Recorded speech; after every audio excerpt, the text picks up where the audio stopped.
yakane sen amanfo se debi ye democracy enkese se enyi ekonanim chense sesi ayi baabi enenam yidie enye fe enhye nkran enye animunyamhye enfamfa so de pa emre yen nti esese ye hwe ne ye hu bibi enu na abo akire mu nti ye de sonkra ekomu mu enene ebeye ne se ebehwehwe political science lecturer ewo Ken UST Dr. Machi Boateng na ye ne nadi nkomo eyi enu anso na sa eyi papa je ekufo video si ye baaye na me kasa papa yi on sheda ankasa on sheda mpe interview grante oni ne bon koma we ka choose ai o hajin o sa kwalawe o pe controversial questions come nye interview bi am say papa onye interview no se dey bia sesi amaba akokra eno ani se me na mudi agro na me hwe de ekoso se me ja me party yie enti for him to have come out to say na nti maba akokra na say amenye party ni biem eni we de na anu de ni bia eni party fo mu nsore na papa kofo ya mujina ne records so de ye campaign yi ne credit so e de bonto yi eno se na adan na no waba akokra hwe ni cool high na mo boye ne sa mama akom kopa okaya wo se hwe when we were where were you eje neni nyina kansemo a gebedi enkomo no ehon yesa hopisi ebenyo wura Joseph Yamin fi se new publisher say wo mo de to bo abo on se ka se galamsey task force wo ho abanya ti legal task force no na illegal task force bi nso wo wom ebi mo so kra de so bo obo se hwe party for no se isi galamsey ni de koko political party no opposition na obeka se etia oba aban mu obeti koko sa na ebi mo ka no nti no koko bre na asoin na omo tie na de ase oma woye ni mu ka ne se sa illegal tax force for no ye miama santi broni owura Joseph Yamin ene abanga wo mu ka ho omo kra na elidie nti amama nkama semeya tie behwe se ebenya no na wabekire mu sa pass wo no di sa illegal tax force no animu a omo timi ne eyi Dr. Louisa Hana bisi ukra timi di ko hia wo baabi ya na yahwe GS se senkwada ne makwan ade chen ya wada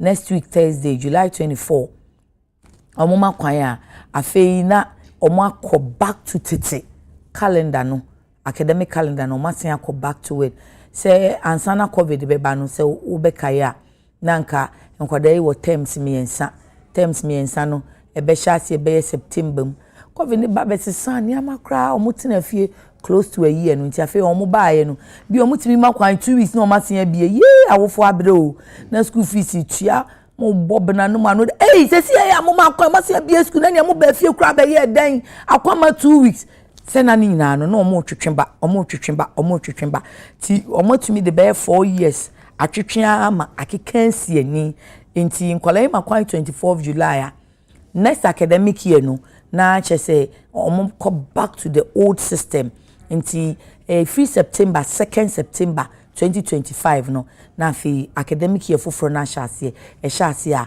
old calendar na ho no na ebe ye adwuma ti omo ko September saying 2nd and September 2 na ombe wo December be 19 no mama kwan omakwan ombe ko back be January mu na je second term no September no be first term nti omo se mo mama ne ese sabre die omo ko back to omo makwan next week Thursday omo bebie no omo ko back to the old academic calendar akosia sapon ene kwaku enim ado enano pay onum atenasia omo de obokrata moboso no e de breye na de akosia e chen se oti US UK kra yesi eyi bia esi wo ho no omo weda no omo sama na sama wo omo ewia ne bo yire anu denya asem ketwa nti yentumi mfa UK nyemfa ntunwe US so kra omo to nkra se sama na duru so na anti awunye na o mana msihwe makampo ano nti akosia de sisi anu minim ne okwa Iceland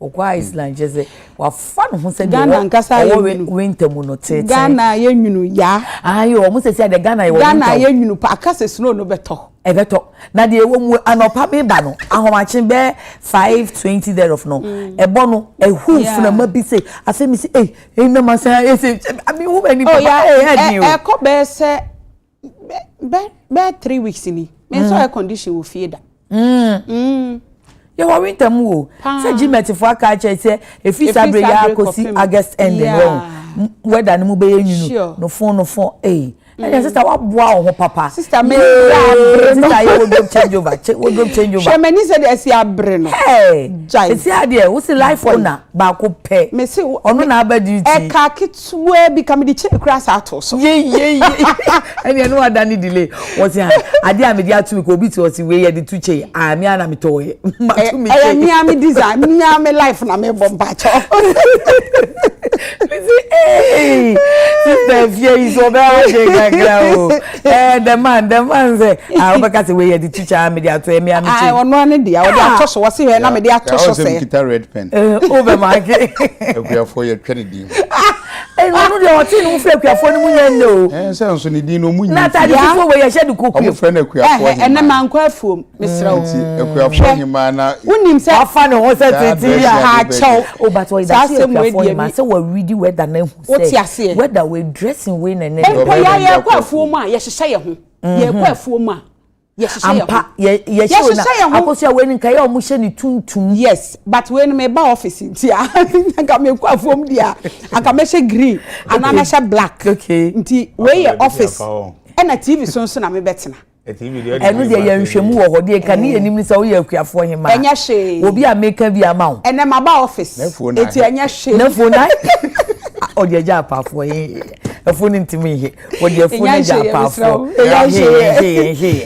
ye ja apafo no ablekuma obi na ayira ye kukuru mponi ne ye beso ya obi abi anyira ayo na asemo ya me hwe ne din say NDC MPP by election say yi bia no owo position a ene wa ye mi say ni wasu a onyanya power ne pause mi so me betemeka asemo onya power pe oseme betemeka ena your parties bebre wo Ghana ba so mu mienu na saade ejina o so we ye se ya hyemra na se na ye tufu ya kana ya hwete sram na ye tie emra no so no gise o party wo power emra no enya adwuma agise o party ni power o party ni power dem na wo bobna mo mani nya adwuma o mani nya adwuma but obi anti o forget it on say omo ho safi omo bra ombe unse me party wo power me party ni power esese me mamra ye papa pedi na ntokwa anwumre be 5 ye kwaku ye dan na so papa we na o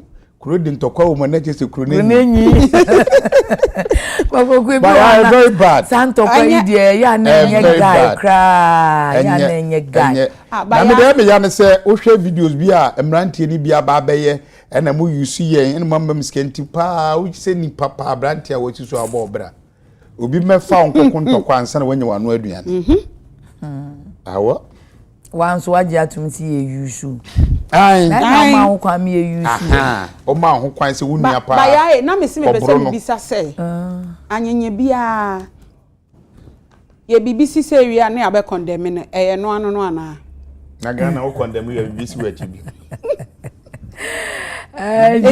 eti ne kura ne say ne condemnation no ye condemn wi a we are not the crata aba na I condemn oye na beka sa I condemn what happened say wa sheda na ubisa sa akosa no say wo de untumi nyima no sa me so me sheda yi ano ya mi ngameka say wo mu ankasa nim say condemnation na chie no esese mra ne ye adwuma na that way omu nyina ye matan boni tiniba no kwa okodi nsamone na oba no waka na hye na yase doko no watwe ne ntoma akata ne so meba no ni ho na meka krachi bi asem a ode ye ne papa na me de akere wo mu na me de yi ukusa na me gidi se oni ahwefo nyina beti ase krachi bi na ne nsa ha no ti owia de a na ofa ofie ne maame eka ne papa de jai no no nte sa meme tiwe me mama wo ma nko a be ma ba ko pe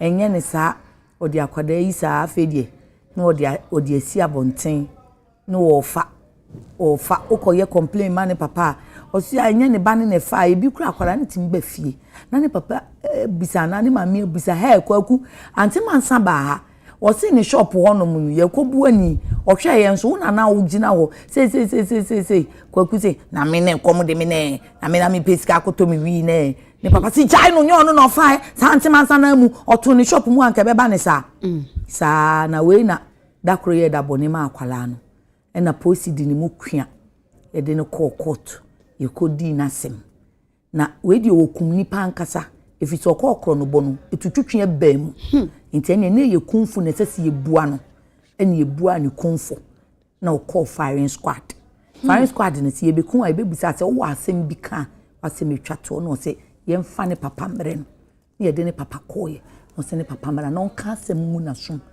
koye no de ne se ti ne papa so hu efi ho moja tata watema so se kame papa wo ma ye tia me a anase wankasa so tia me a kan ne mama medru ha nti ba bia madru waso no aye fa no pese wo de kona wo ka se ma hwe so antia me ba na me ba okọ firing squad no ye mi se na nya ahyenso de na nye nkam ema ma se nyina no tiawa yo Alhaji Grita so banyansa fo ye bo na abe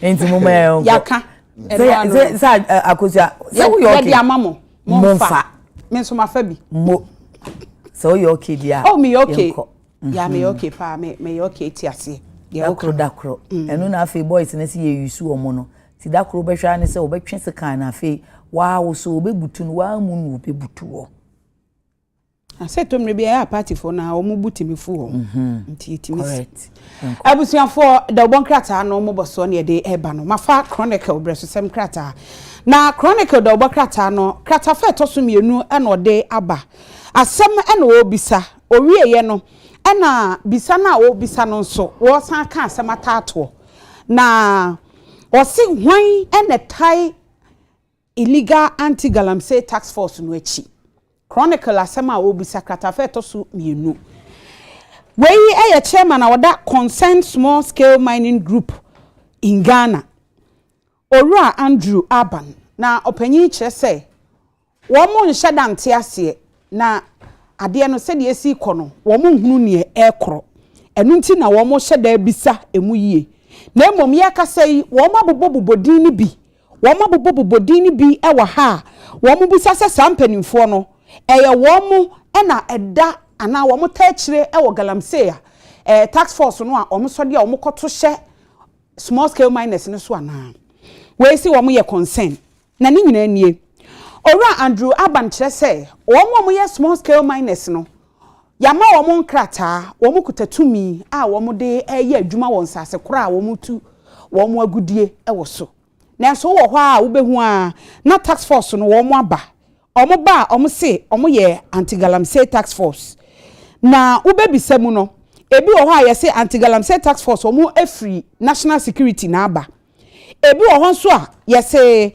aha enya wo mo a wei afri party mpanimfo ho eno na omo bisa se emu de he na eye legit emu de he na ye papa no emu de he na yama wo mo mandate no na yama wo mo se wo mo nko na wo mo nko hwehwe Owura Andrew Aban kire se empie bebre no wo mo ba ebinum se omo free national security na no national security for so aba beka se obi ba no ka so free national security a se nipa kron mo mmodi ana mo nso ne mo nche ne ku a na nipa e wo ba no okutatuo ana okuta akode a na eno no ekwa koye ntokwa ana eno ena Owura Andrew Aban ebubo din no o kire se nipa ba akode wo mo di ni din no o se eye withheld eno chronicle no mo kire se wo mo de ahye enkyen ansa na nipa ba ko mo bone din eye Owura Joseph Yamin wono eye national organizer ema NDC amanyokuo no ena wo chese wono any top politicians bi ena wo mo sorry a wo mo tie sa anti-galamsey tax force no achi esan so wo mo ba wo mo de wo mo din na eba se ayen a yate ye se ye mra na ye mehwe na wo mo ba extortion ene se wo mo ba ebegigi wo mo sika ebi wo hokra gold no wo mo timi no wo mo eye chempe se momfa efa we na mso memfa fa we ana momo de 60% ye 30% 70% ye modea ene saa nyoma no saa na ekoso na eno ena chronicle say Owura Andrew Aban kire se sese mpanimfo mo hunu wo mo taachire esan sese no mo kwan mo enya adwuma anye bia kora no wo mo tua wo mo to e de ma wo man no e na afa susu no wo mo kutankrata sese galamsefo no ne wo mo di e wo site ahodo no se ya wo di ampa wo bekọ no na ebi kura ampa na galamsefo na dikan aba ehokra ba betu dada e de kọ enti wo concession e de ama wa wonim se ya wo de a wo kwakoye wo adwan wo bekokra no na ya kwakotu su dada enti na wo no ase wo ya aboka e wo sa kwan no so eno achi se empanimfo nim se we mo na wo mo ba be ya wo mo hunu we san se de agege ne do so do na wo mo bo owura Joseph Yamin din e na da Obokrata Chronicle say wo mo fra owura Joseph Yamin busa ne se papa ya bo din wo mu na e de na wo ka fa no se me da bi o me cassette ya galamsey me mpe galamsey ma cassette ya intibida so gina ba bia me gina so obi ba no de me din e ba mo nchi nipa kro no police station am betimi de na kwa amfa ne nko e kwan bia mbachi nipa kro de na kọ na nipa kro ne yehunu se ye me na masoma no ye betimi aye ne sa na me mbom de mo obi amfa me fofo ne san se atsem a waka se o cassette ya no wo cassette ya enya de a wo be sososo e wo kwan bia so etu ono wo munyini din frimu emom obi a wo de ne din beba no mo nhwa se nipa kro no mo bechi no Kwaku mame so na me ko Michael Akrofio wa ahoma ne so ye se chains timber ye omo ye timber fo anase omo ye chains ofo Michael Akrofio bra na be chire mu e wo makwa akoto achekuani bi so e wo ofo ase ayire bi obofo akọ aba ya empo ti sei ya Benyame de bia me Benyame Edenyame asese wahwe osu yi na wo mu ye chainsaw fo na wo mu ye timber fo we de oye timber dila obi a otwandua didua ho edwa ena na o mu koto she okuani ne so boye mu eye achim ofase aye bi potem ho bontodi ase ena asa asefem samni esiye na me no ka se posifo ebom homodin e manano ya wade ya omusu owura Samuel eje donkwa ono ne ye timba na se odi eye ndua ho atwatie na osan pai bi e ka ho achi na so omusu ni mu nyina ne se wadi adbo no posem eno ne ye tie ne buwura no mo se papa yi ekofa chainsaw yi eye doma machine yi bi etua esi bontodi ase eseye ebia eno di chainsaw yi akotu to se ocha eno na abanche baako a ono no ewo potem ho a ono na ni utia eye fa no kofigu acho ye okuani na ni tua se papa yi etwa bia ewo asie no kọ no bisa no se cracking uchi tumi wahi anase hwan na ma utumi se begina asie a yesie na nanom ne yebusuafo hai na betwam bia emo moni wa ha no na ewia enhye enano so sa eno na de mentum masepa ye no mu yi om hwanu na owura Samuel eje donkwe che no se catching so when fi ankwa me sign chainsaw no na me de wa yetua na me twetwa mu e de waku ha no so oh agro ben sam na wudi ne sa no etu ohwe na che se Samuel eje donkwe ya o yetimba merchantin na ni abrepa no se ne okọ o oda no so okọ na ne aso eye doma machine yi de time no kwani nyame nso ni nyame na fa fie anka otwitwa ni mu pepe person otwitwa bia ho e ma na chi na beti so e na chainsaw na ahoma ni bi kokan ya bi no ka se moja tu na ma atonfo ne aboafo e beboa no eno e na nam so ma post for e chi ye momde ne e ko ayarsabia post for chi ye penom kuso e ye owura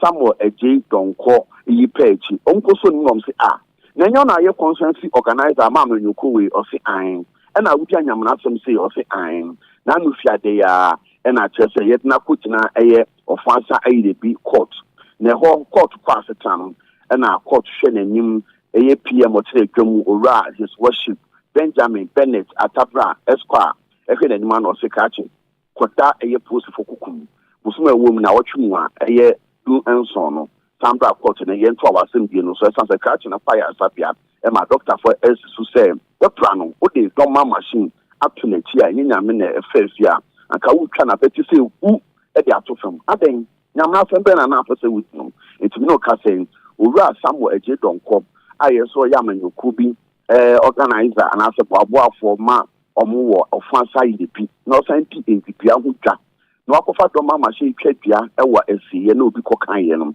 waso doma machine de plano no posi for esuru de na kotina quarter and the court son quarter post for kukum na watchi yen san fa ne mra ye de be di achi ni be pema bebia no yen fan kame ya hwefo ne atifo enti de opra ye no so ne dabre mu tsesen ya na me adom sabra me no ka say de adokita fo na nim before won mo wo eye ofansa ide bi etunya bomodin ahwe na me no ka say ne ho ye motumi de nkrata adokita fo ansensa na so matintum de akotan court ne post fo a ene nam so ma post fo kusu eye nhwem na watwintam a eye sambo eje donko be sampo court pm no na court pm enya nyina so na ya to asende no so ewo ho Adam party na wo mo no ensese court ensese ni din banti na wantimi ankyere ya na prosecutor no to me the edini to ja HSA or ye organizer ama MPP amanyoko no ewo fanse ayere bi ono ne yefe no Samuel eje donko a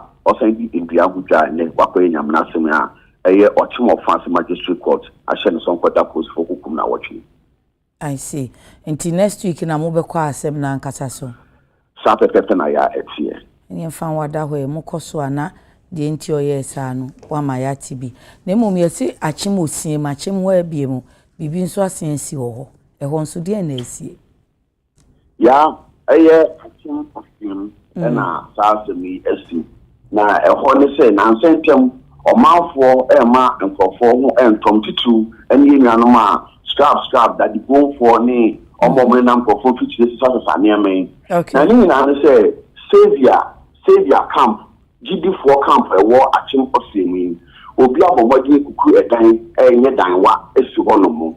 Now, almost Hanomo say, and Kofobi the Nam Dinechi. Now, Kofobi the Diana, or ye war, sir, and Potem Honomo. And now, street for one more Savior, GD camp, one yes, say, on bedroom and you better from. I want to move a bank to the William Fisher, 44 years. On the Nam Dinechi, bottle a one upon him. Ohu say nipa bi ehu nipa no ja botono to na ye ka se fa wachi na kofa botono ni yenhwem ampa odan na chi ekoya ahyaso na ochese nya ne de kwam no so hwe ye mu se le boko na waja atu wo krati kofa no bie mu a se obi dan a wawaya a watoto wires bi awaya no na akoya akotuna ko no atwem wires ni na de bo eye nipa ko a o si sa 2-story building ni ka ewo Savior didi asori da kono ho na no ene ma o mafu pubaye ene se nyanya me na face a anka ye brim na ma na kasa ni widi mu nka wototo na no chese ye fan Ali no fi enyinam ena wane na mu abi bunsu donshi eto mu a no dia bi si atmosphere e ba bebo krono wo ha eni o ma che no entempa o dan no di ma posifo a one more action or more muscle the page and I'm not as much to know what she said in previous a come and they didn't now all these side no it's me no case we post for some post for 8 more said never go to say baby be biano and also ask them actually yet will be bia yeah fan come after for near for I see now an case we the first time there yeah I know there one can now to who say e juma o di pa and na sam for them once no e ade e koso na sentem de wo si wo dan na chetengu afa on kakra da be kono e dan na mu niam anya wo die biem blocks ne plastering na wa ye en ne be ye wo dia na mum se wa ye pa be koto de la lai on koto biem nte nyam ade a omo ye on koto mo wan tumi anka se be di kan ni ne mo che se e kom ene man ye se ne mana oye no owo for mo da chimbia de be PH no so na wa maya so ate Michael Akrofi amani boni eteye no na wonim ne nkrofo ekomde omo de ne nam kwaku yenko komde wa ka onsato tun timi fi enyina mu akopie mu wosie me komde wunya ahode ne we na ode nante ya wode kodru so fa aka so wunya sika de fa aka ye den wan fa bia nta aduade ni I drink it yes 5 CDs cry so obenya kenki 5 CDs e moko ka mo wa kromfo ha ni papra dodo say e kom ne de we na wo firi enyinamu akoduru osi okay ba Ghanaian Times katafa etosu edumienu aha na Ghana omo Cranioma if omo eyinioma ewo port ekohye omampani Institute of Freight Forwarders ekohye omampani ewo abankesiem etwetwe nkomo eho enomampani to omanim se asoye ahwe omansika so ene asoye ahwe adwadie ansam so ene mmahye bedwam no enkeka omo ho na enema bi koso adwadifo ene nyi ho na ogidi se ewo se omma emuda ho se ne be ya enoma ebekoyi ediama adwadifo ene sen osi ene udu Ghana sushan jabia port ana haba enoma bi wo ho a ekoso omo mo edi sushan ne ade ba oman Ghana mu no omremu ewo Ghana ha no osi sike bi ombagigi bia no ekopie mu omrahye bedwam na omrahye bedwa de nse tim so se ehihye we amode abai jadi tum ana yanyin tum na ekoba se okwa akoyi unioma ewo port ukoduru ho a de wo hihye mu a aban ne hihye ne ade na ode aba no ye wi a ne ka cho se de ode yinu so baaye no ship no so baaye ne se odo so de die nie enti na akwa se kaprenu na amanfo ebo port eno mampani se dabi ewo se sa nhihye yi omo ehwe na eya attorney general no keka ne ho no mo de kọ emrahye bedwam na emrahye bedwa no ehwe de omo gitum ebeye no omo gitum de omo nyintum ebeye no so no omo nyimfiri na amanfo ho han omo esanse ekoto asokran so a na abane din na esese abanhwe ema airport sikajeje ne ade no enkoye na freight forward de ompani ba konra Steven ajo kache ekasa enose ukọ aman ni bi so a enhye ho kama se bia ode yemfato se bia okita container aduonu man bi ti se China container na ebehwe so age usika no na container aduonu ho ka na ebebu ediama na so ba Ghana ha dia yebo aduonu ka diama se bia custom for ahwe no anase Ghana Port and Harbour Authority for ahwe no ni asan aba na the charges foforo asan aba ba yiri uti so ni age se ska na e de free wonsem nti obi wo hokra na se nya de otadi dwuma wo na bia dakro bi na nyoma bia be pie ho a okwa na fe kana kwakoye kapre no na wahimu ahemu na no enya de ekoyi kra enti de omampani aka no so omofo ano so se mfa nhye ni nyina nkomrahye bedwam na de emrahye bedwa ne nyintum ye no omunyimfiro na menye mra se wuntumi mfa wo pe ma oman Ghana ma na se wuntumi mfa wo pe enya dwuma ewo port na wonyi sika bi a oman no anyintum ewo mrahye bedwam a emra anyintum ye ebasa efedi mpa ma oman no ema neoma entumi enkoyie tuwi ene nso mampani ede ato mpani ani so wonhwe na mrahye bedwa no enhwe na nyi sa nhye no efiro na de emfa kwam no omunyimfiro na enoma mu enna Ghanaian Times kratafa etoso edu mienu. Okay, akosia usu edu so. Mami fa o time ne kakra na me ne Dr. Mache Boateng political science lecturer work in UST eni nkomo. Dog UTV Adekye Nsroma so ne yemo achen da wase. Enia. Empombo ko de. Yesu adumo me ho ye. Ye hwe na no Ablekuma North 19 polling stations we run said ye si ko ye ne ho mfiafia ho no emiti expectation ida mo se akwanya modi amami na mechia motifo mechia mo ahwefo nso nokra ni se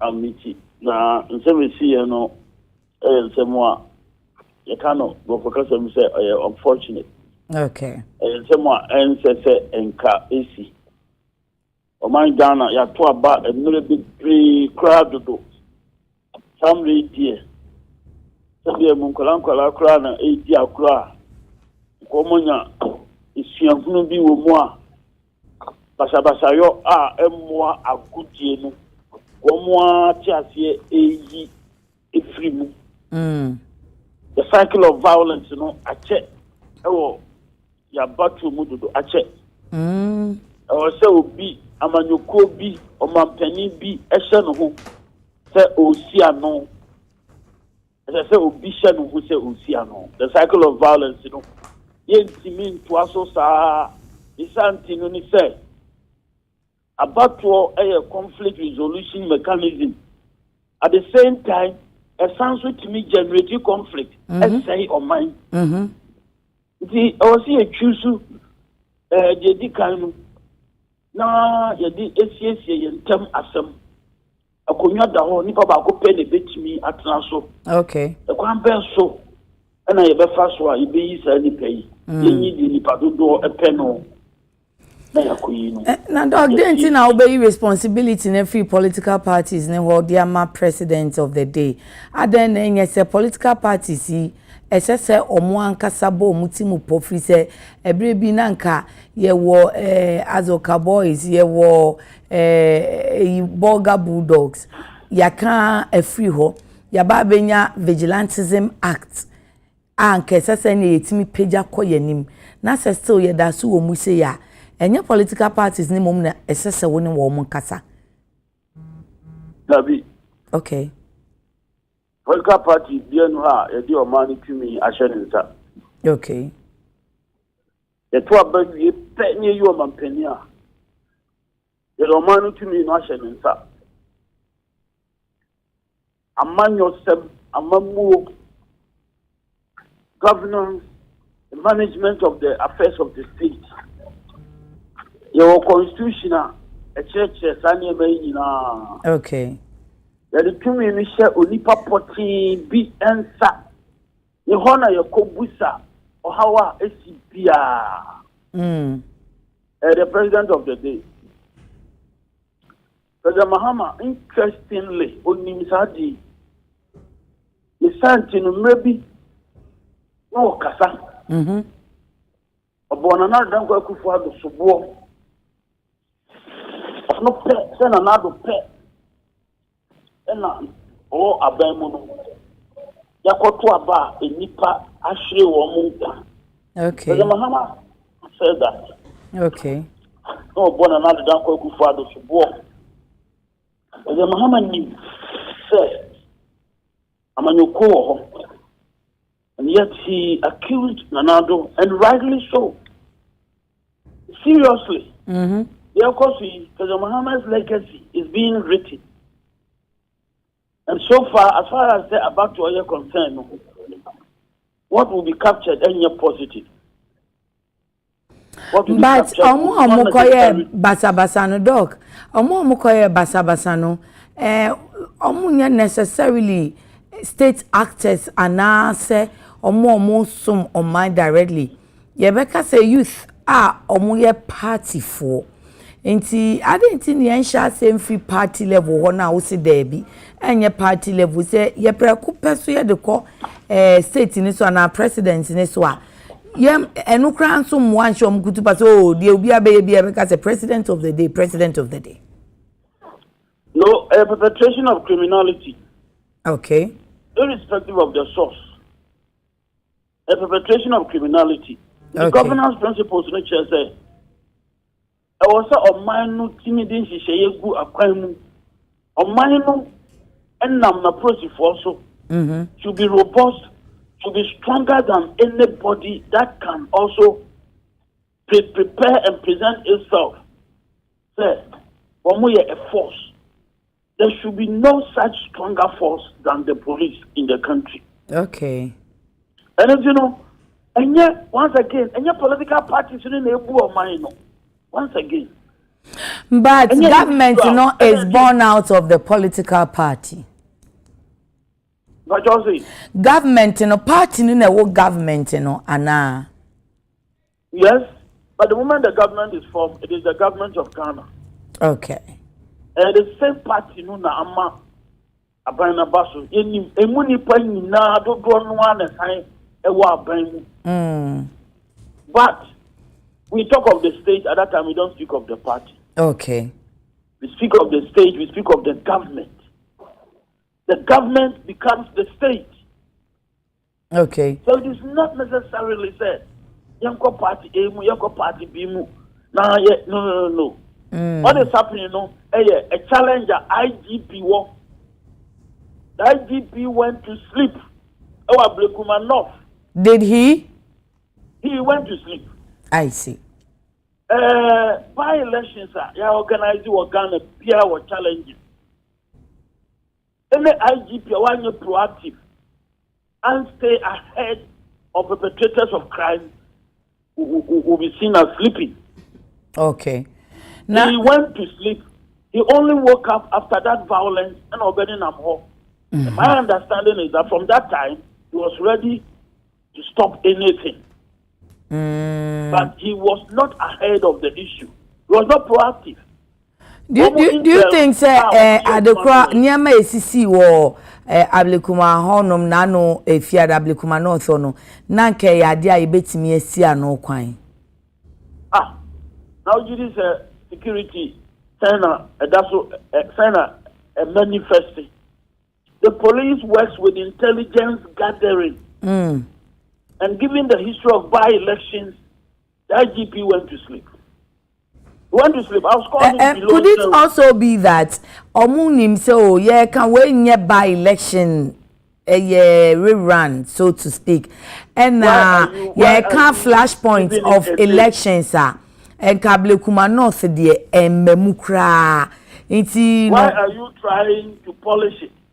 We went into another election. Okay. And the seat, there was every indication there. The competition was going to be hot. Simon, after MPP akase oye dey pull out, emomo candidate in the can say I am in any adeno. The state anticipate say dey be hotter. So we manage intelligence. You got to look at it from that angle because of our history.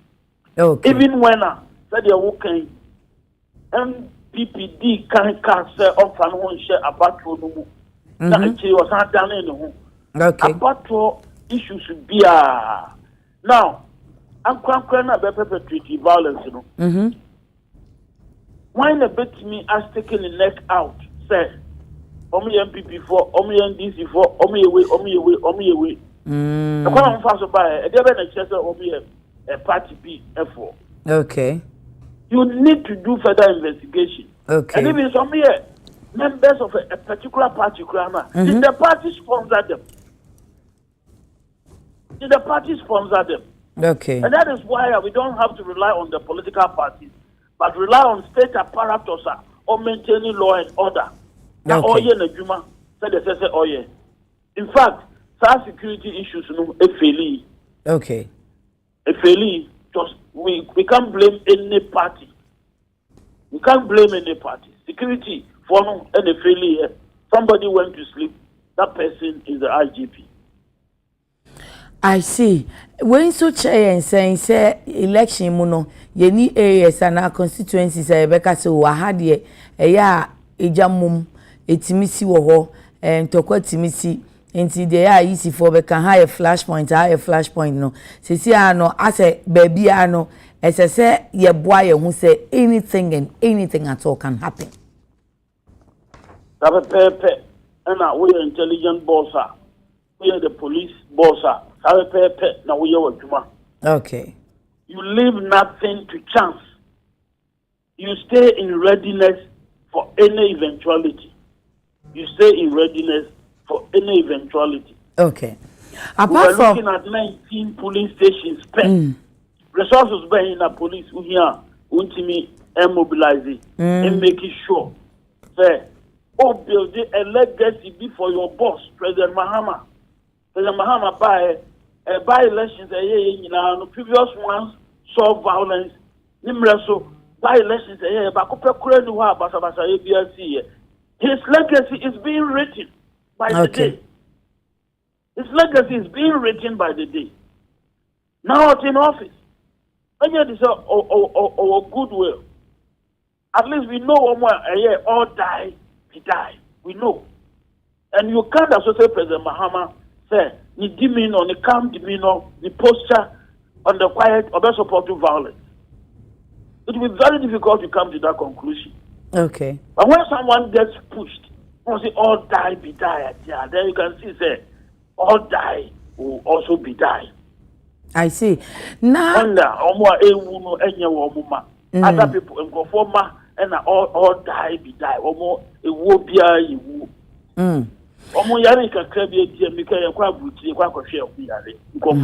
all die, be die.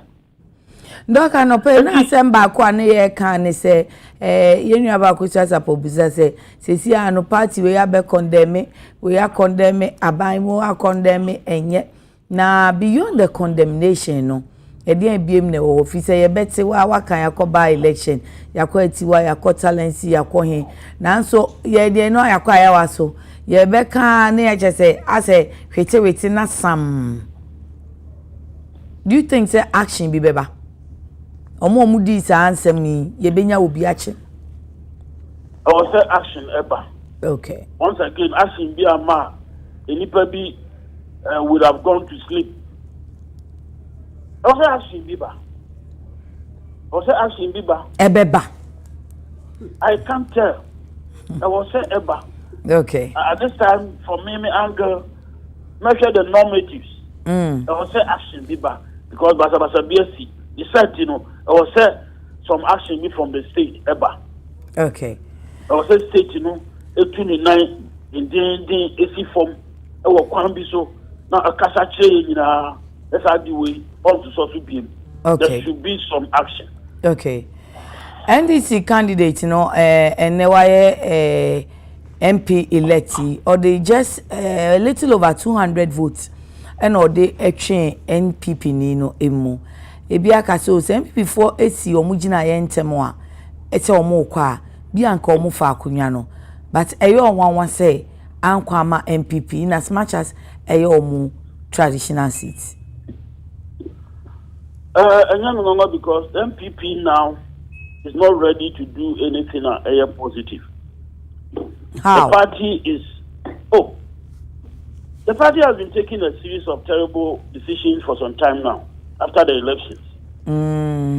They started with the thank you tour, and we saw through the thank you tour, it was a conscious effort. Almost Dr. Baumia a share party also.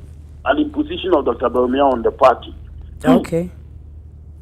They decided say almost restructuring exercise, almost a some approach, this time top down.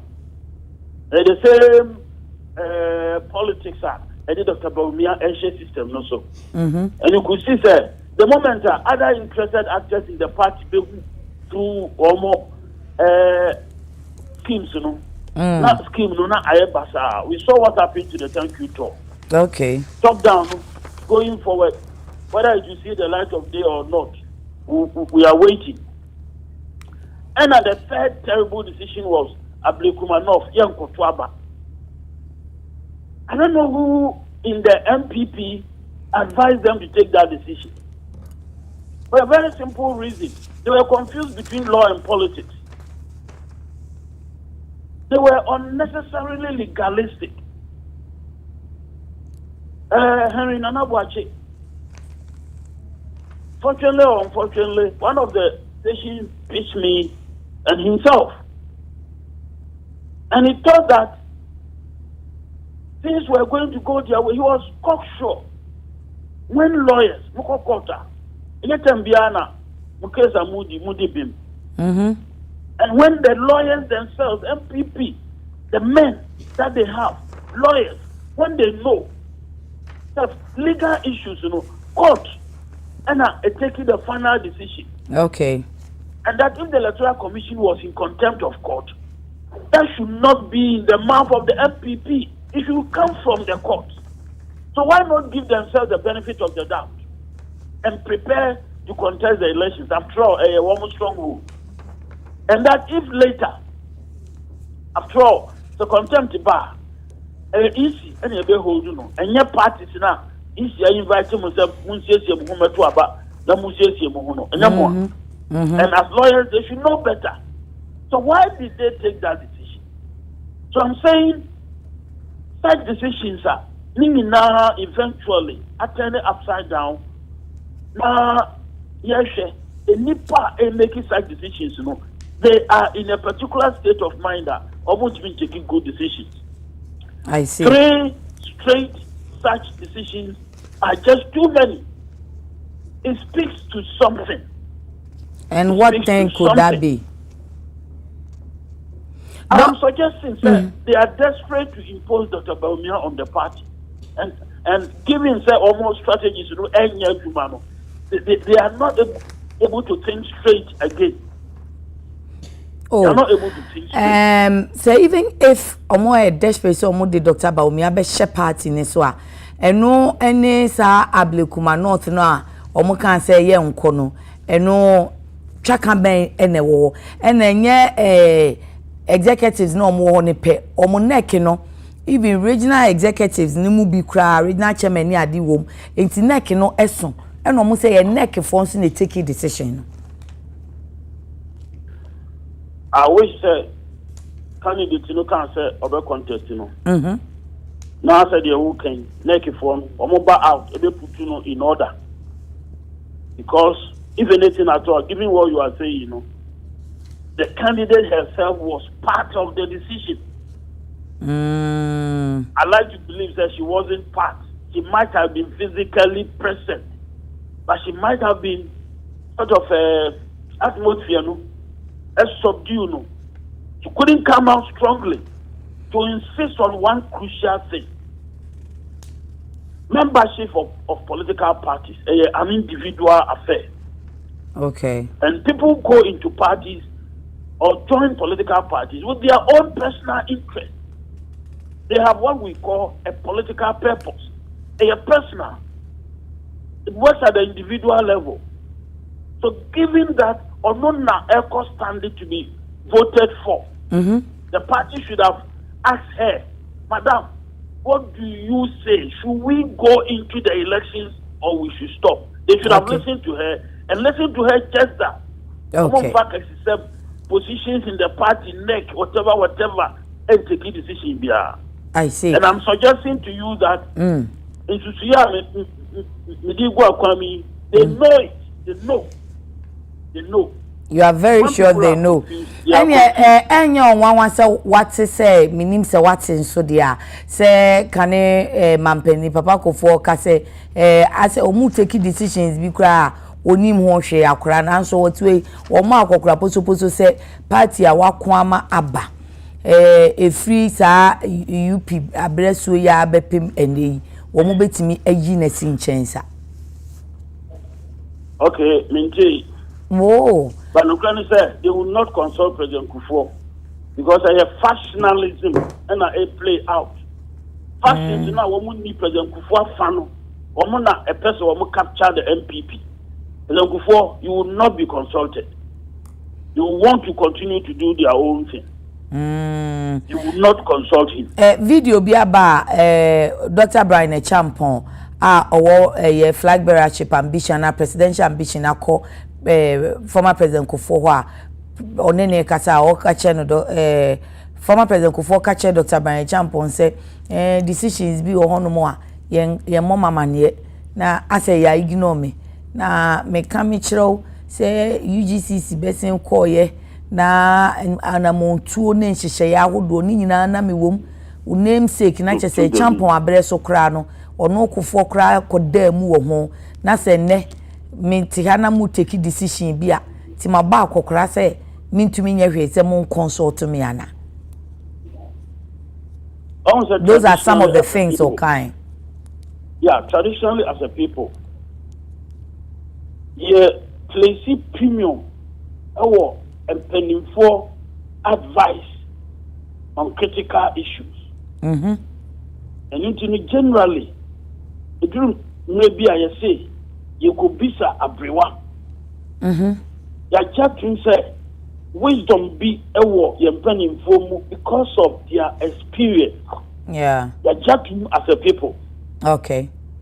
And whether we like it or not, a part and parcel of us, our way of life. When we live by it, we realize that we do well. Indeed, intentional. Intentional politics. Why na buapa beyesa because they say akra na abama dwimu say neki I suppose say nka President Kufuor be kan neki ne ho. I don't know why SSO kan ho on kan ho. Minim the structure.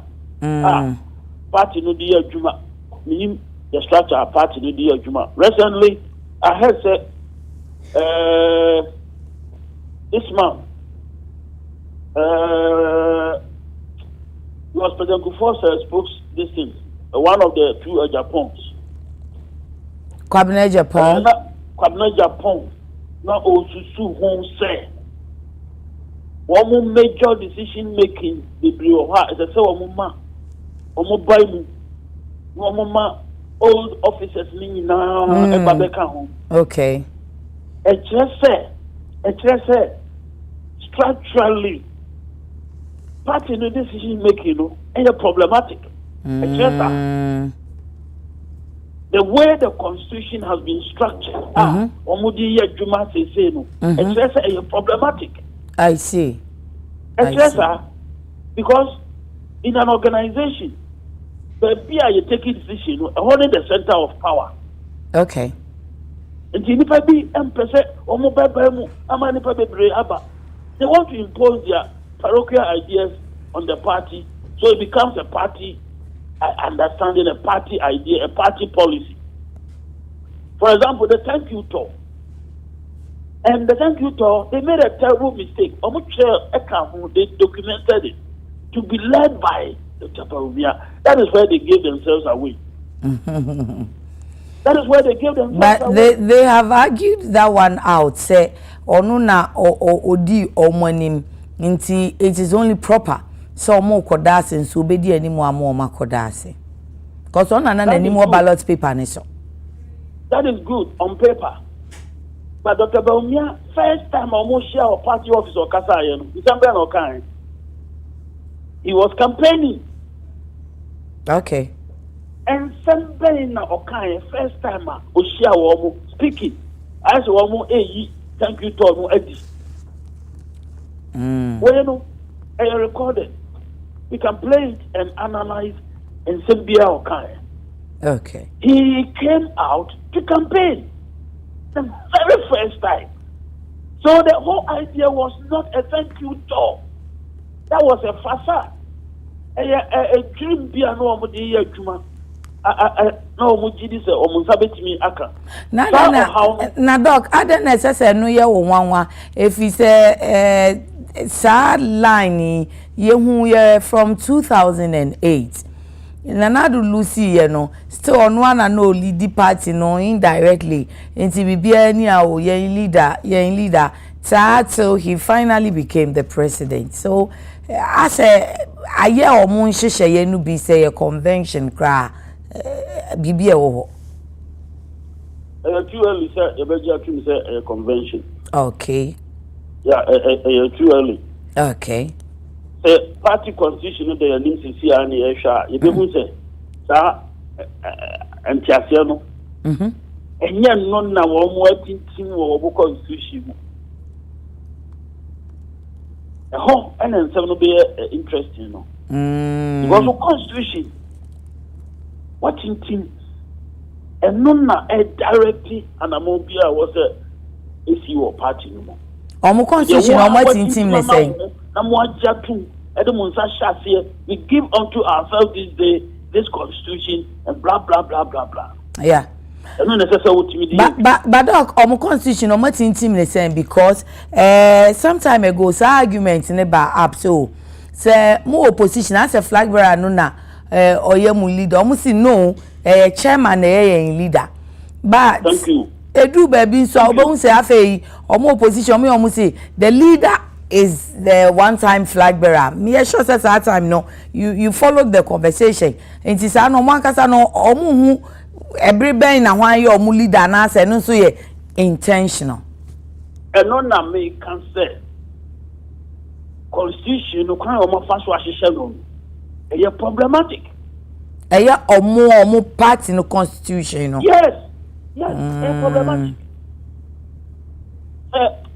1% flag bearer, a leader of the party, but let me tell you, a leading member of the party, lawyer Nanaya Osei, okay, Osei, even when they have a sitting president by their constitution, the leader of the party is the national chair. I see. Ami.